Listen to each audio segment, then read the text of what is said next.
Would you like to get more comments on your webcomic over on Line WEBTOONs? Well, stay tuned.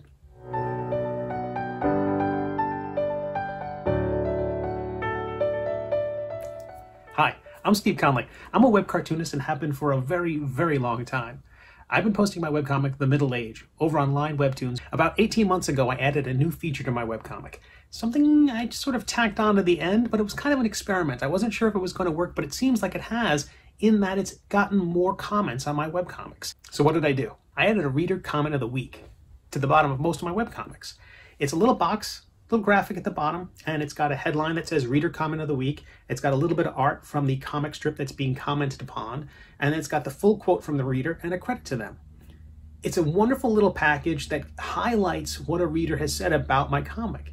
And it does three things that, even if it didn't add any more comments to my webcomic, that I think make it worth doing.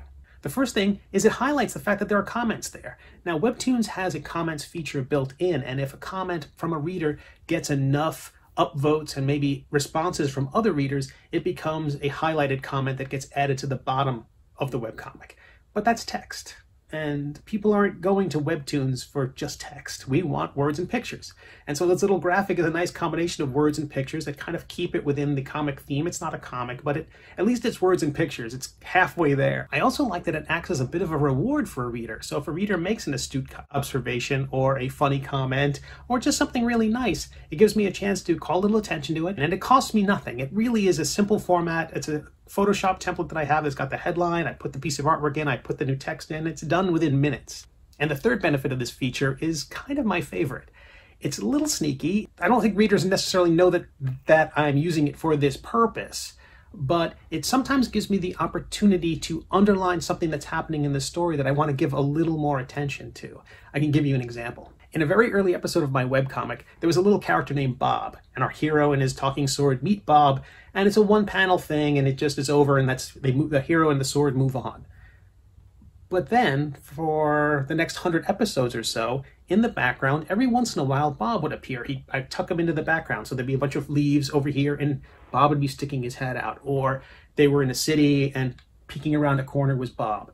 And that recurring bit of character led to something. But I did such a good job of hiding Bob that readers may not have noticed it, because really, how long does a reader spend on a particular page of a comic? It's usually 30 seconds, maybe, that they just skim through it, read the text, look at the artwork, get the gist, and move on to the next comic. So when a reader made a comment about Bob in the background, I absolutely made that the comment of the week, because I wanted readers to go, yeah, what is that? Who is that? And then start digging through the episodes to find all the other instances of Bob.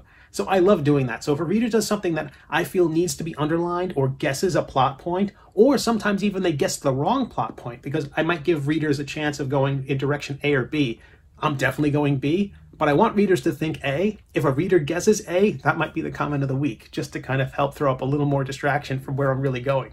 So even if this feature didn't increase the number of comments I got, it serves these other purposes, which I love. It builds community a little bit and increases engagement. It gives me a chance to underline some plot points. I really like doing it, and I'd recommend you give it a shot. See if it works. Thank you so much to everyone who commented on the previous episode. So many great links to other webcomics. I had comics I had no idea existed over on WEBTOONs. Thank you so much for sharing those. If you'd like to read my webcomic, it's called The Middle Age. There are links in the doobly-doo below. It's over on WEBTOONs. It's on my own site. It's on Tapas. It's on Go Comics.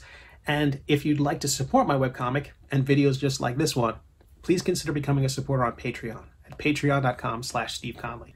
And no matter where you are in the world, I hope you and your loved ones are safe and well, and I'll see you online.